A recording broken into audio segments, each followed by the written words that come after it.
আজকের আমার ভিডিও জবা ফুলের গাছ নিয়ে। জুন মাসের এই প্রচণ্ড গরমে কিভাবে আমরা আমাদের বাগানের জবা গাছগুলোকে রকেটের গতিতে ঝাঁকড়া করে তুলতে পারবো, কি এমন খাবার ব্যবহার করলে জবা গাছ থেকে এই রকম প্রচুর পরিমাণে ফুল ফোটাতে পারবো, গাছের প্রত্যেকটা পাতা ঘন সবুজ রাখতে পারবো, তার সাথেও কুড়ি এলেও সেই কুড়িগুলো যাতে হলুদ হয়ে ঝরে পড়ে না যায়, এছাড়া ফুলের সাইজ যাতে বড় হয়। আজকে আপনারা এই ভিডিওটি সম্পূর্ণ দেখলে জানতে পারবেন, তাই ভিডিওটা স্কিপ করে দেখবেন না, পুরোটা দেখবেন। ভালো লাগলে লাইক শেয়ার সাবস্ক্রাইব করে পাশে থাকার অনুরোধ রইল। নমস্কার বন্ধুরা, আমি সোনালি, আর আপনারা দেখছেন সোনালিস গার্ডেন। বন্ধুরা, আপনারা কিন্তু দেখতেই পাচ্ছেন জুন মাসের এই প্রচণ্ড গরমে প্রত্যেকটা জবা গাছে কত পরিমাণ ফুল ফুটে আছে। আপনারাও যদি এই প্রচণ্ড গরমে প্রচুর পরিমাণের গাছ থেকে জবা ফুল ফোটাতে চান, তাহলে সবার প্রথমে জবা গাছে প্রচুর পরিমাণে শাখা প্রশাখা আনতে হবে। কারণ গাছে যত বেশি শাখা প্রশাখা আসবে, সেই গাছে তত বেশি পরিমাণে ফুল ফুটবে। গাছ যত বেশি ঝোপালো হবে, সেই গাছে তত বেশি কুড়ি আসবে। তো ঝাঁকড়া করার জন্য আমাদের যে কাজটা করতে হবে তা হলো প্রুনিং। এই সময় অর্থাৎ এই জুন মাসে আপনারা আপনাদের প্রত্যেকটা জবা গাছের ডালে কুড়ি আসছে না বা ফুল ফুটছে না, সেই প্রত্যেকটা ডালের মাথাগুলো একটু করে প্রুনিং করুন। তবে এই সময় আপনারা কিন্তু জবা গাছে হার্ড প্রুনিং করবেন না। হার্ড প্রুনিং করলে আপনাদের জবা গাছে ফুল আসতে অনেক দেরি হবে। তো আপনারা যদি এই সময় জবা গাছের ডালগুলো 1 থেকে 2 ইঞ্চির মতো কেটে দিতে পারেন, তাহলে সেই কাটা ডালের সাইড দিয়ে 6 থেকে 7 দিনের মধ্যেই নতুন নতুন ডাল গজাবে এবং প্রচুর পরিমাণে পাতা গজাবে, এবং সেই নতুন ডালে অসংখ্য কুঁড়িতে ভরে যাবে। ফুলের সাইজ যথেষ্টই বড় হবে। তাই জবা গাছ থেকে প্রচুর পরিমাণের ফুল আনতে এবং গাছ ঝাঁকড়া করতে জুন মাসের প্রথম দিকেই জবা গাছের হার্ড প্রুনিং না করে সফট প্রুনিং করুন। কাটা ডালের প্রত্যেকটা অংশে ফাঙ্গিসাইডের প্রলেপ লাগিয়ে দিতে হবে। জবা ফুলের ডালগুলো শুধু প্রুনিং করে রেখে দিলেই চলবে না, কাটা অংশ থেকে আস্তে আস্তে ডাল শুকিয়ে যেতে থাকবে এবং আপনার শখের জবা গাছটি কিন্তু মারাও যেতে পারে। তাই যে কোনো ফাঙ্গিসাইড, তাতে স্যাপ বা ব্যাবিস্টিন এগুলো যদি না থাকে, তাহলে হলুদের গুঁড়ো 1 চামচ নিয়ে জল দিয়ে কাদা কাদা করে গুলে প্রত্যেকটা ডালের কাটা অংশে লাগিয়ে দিন। এতে গাছ শুকিয়ে যাবে না, এছাড়াও গাছ কিন্তু ডাইব্যাক হয়ে মারা যাবে না। তাই কাটা ডালে অতি অবশ্যই ফাঙ্গিসাইডের প্রলেপ লাগিয়ে দিন। জুন মাসের প্রচণ্ড গরমে জবা গাছগুলোকে আপনারা কীরকম জায়গায় রাখবেন? এই সময় জবা গাছগুলোকে আপনারা এমন জায়গায় রাখুন যেখানে সকাল দিকে 3 থেকে 4 ঘন্টা ডাইরেক্ট সূর্যের রোদ পায়, এছাড়াও বিকেল দিকে 1 থেকে 2 ঘন্টা রোদ পায়। দুপুরের কড়া রোদ থেকে আপনাদের গাছগুলোকে বাঁচিয়ে রাখতে হবে। তো এই জন্য আপনারা গ্রিন নেট ব্যবহার করতে পারেন।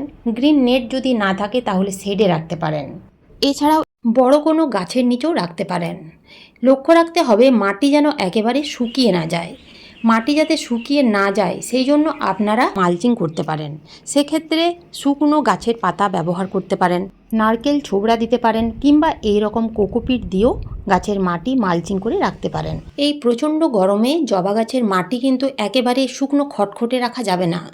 তাই সকালে এবং বিকেলে দুবেলা জল দিতে হবে। সব সময় যেন মাটিতে একটা ময়েশ্চার ভাব থাকে, সেদিকে আপনাদের লক্ষ্য রাখতে হবে। এছাড়াও প্রত্যেক দিন সন্ধ্যের সময় একবার করে পুরো গাছ প্লেন জল দিয়ে স্নান করিয়ে দিতে হবে। তা না হলে জবা গাছে কুঁড়ি এলেও সেই কুঁড়িগুলো ঝরে যাবে, গাছের পাতা হলুদ হয়ে যাবে, এছাড়াও গাছে ফুল ফোটা প্রায় বন্ধ হয়ে যাবে। তাই এই প্রচণ্ড গরমে জলের দিকটা আপনাদের খেয়াল রাখতে হবে। জবা গাছ থেকে প্রচুর পরিমাণের ফুল নিতে গেলে আগের দিনে যে বাসি ফুলগুলো শুকিয়ে যাবে, সেই শুকনো ফুলগুলো গাছের মধ্যে রেখে দেবেন না। সেই শুকনো ফুলগুলো তুলে ফেলে দিতে হবে। এই কাজটা কিন্তু আপনাদের প্রত্যেক দিন করতে হবে। শুকনো ফুলগুলো যদি গাছের মধ্যে রেখে দেওয়া হয়, তাহলে বীজ তৈরিতে মন দেবে এবং নতুন ফুল ফোটানোর জন্য যে এনার্জির প্রয়োজন হয়, সেই এনার্জি পুরো বীজ তৈরিতে কাজে লাগিয়ে দেবে। তাই আপনারা এই কাজটা প্রত্যেক দিন করবেন।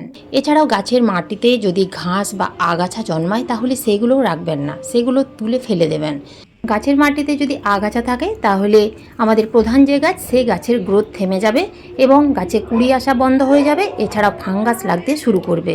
কেননা গাছের মাটিতে যদি আগাছা থাকে, তাহলে গাছের মাটিতে বিভিন্ন ধরনের পোকামাকড় ফাঙ্গাস লাগতে শুরু করে।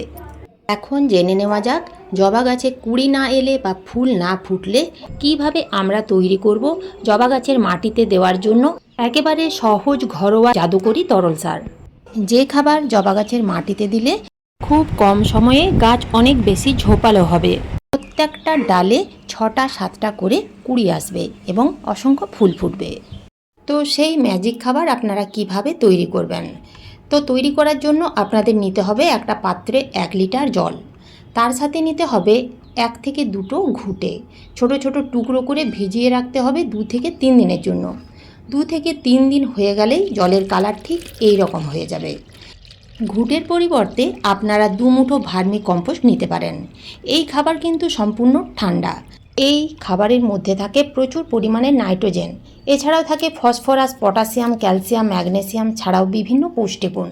তো এই তরল খাবারের সাথে আরও একটা জিনিস যোগ করতে হবে, তা হলো এই যে এনপিকে 10-26-26। এই 10-26-26-এর মধ্যে থাকে 10% নাইট্রোজেন, 26% ফসফরাস এবং 26% পটাশিয়াম। 1 লিটার জলে আপনারা 1 চা চামচ এই 10-26-26 খাবার মিশিয়ে নেবেন। খুব ভালো করে গুলে নেওয়ার পরে আপনারা কিন্তু এই তরল খাবার ডাইরেক্ট গাছের মাটিতে দিতে পারবেন না। এই তরল খাবারের সাথে আরও দ্বিগুণ প্লেন জল মিশিয়ে নিতে হবে, তারপরেই আপনারা গাছের মাটিতে প্রয়োগ করবেন। তো এই খাবার আপনারা কতদিন অন্তর প্রয়োগ করতে পারবেন? তো এই খাবার জলের সাথে খুব ভালো করে মিশিয়ে নিয়ে 15 দিন অন্তর অর্থাৎ মাসে 2 বার 10 থেকে 12 ইঞ্চির টব হলে 500 ml পর্যন্ত দিতে পারবেন। আর যদি ছোট টব হয়, ছোট গাছ হয়, তাহলে 200 থেকে 250 ml পর্যন্ত দেবেন। এর বেশি দেওয়ার কোনো প্রয়োজন নেই। এই খাবার আপনারা যখনই প্রয়োগ করবেন সন্ধ্যের সময় প্রয়োগ করবেন। এই জৈব তরল খাবার আপনারা মাত্র 1 থেকে 2 বার গাছের মাটিতে দিয়ে দেখুন। এই খাবার দেওয়ার পরেই দেখবেন গাছের গ্রোথ যেমন সুন্দর হচ্ছে, গাছে আসবে অসংখ্য কুঁড়ি এবং প্রত্যেকটা ডালে ফুলে ভরে যাবে। জবা গাছের মাটিতে শুধু খাবার প্রয়োগ করলেই হবে না, তার সাথে সাথে জবা গাছে কীটনাশক স্প্রে করতে হবে। কেননা জবা গাছে মিলিবাগ, জাপ পোকা এগুলো বেশি হয়। এগুলো যদি গাছের মধ্যে অ্যাটাক করে তাহলে গাছের গ্রোথ থেমে যায় এবং গাছে কুঁড়ি এলেও সেই কুঁড়িগুলো ঝরে পড়ে যায়। তাই আমাদের নিয়ম করে 15 দিন অন্তর গাছে কীটনাশক স্প্রে করতে হবে। তো আপনারা কীটনাশক হিসেবে বাজার চলতি কীটনাশক সুপার সোনাটা ব্যবহার করতে পারেন, এটি সম্পূর্ণ জৈব, কিংবা কাকা ব্যবহার করতে পারেন, এছাড়াও একতারা ব্যবহার করতে পারেন, রাবগড় ব্যবহার করতে পারেন। এছাড়াও যদি আপনারা এই সমস্ত ওষুধ ব্যবহার করতে না চান, তাহলে বাড়িতেই সামান্য কিছু উপাদান দিয়ে আপনারা কীটনাশক তৈরি করে গাছে স্প্রে করতে পারেন। যেমন আপনারা এই কর্পূর দিয়েও কীটনাশক তৈরি করতে পারেন। এছাড়াও আপনারা গাছে রসুন ব্যবহার করতে পারেন। রসুন দিয়েও খুব সুন্দরভাবে জৈব কীটনাশক তৈরি করা যায়। এছাড়াও আপনারা শ্যাম্পু, বেকিং সোডা, ইনো এই সমস্ত কিছু দিয়েও বাড়িতেই কীটনাশক তৈরি করতে পারেন। তো কিভাবে আপনারা এই কীটনাশকগুলো তৈরি করবেন এ নিয়ে আমার চ্যানেলে ডিটেলসে ভিডিও দেওয়া আছে, আপনারা চাইলে প্লেলিস্টে গিয়ে সেই ভিডিওগুলো দেখে নিতে পারেন। তো আজ এই পর্যন্তই, ফিরে আসবো অন্য কোনো নতুন ভিডিও নিয়ে। ধন্যবাদ।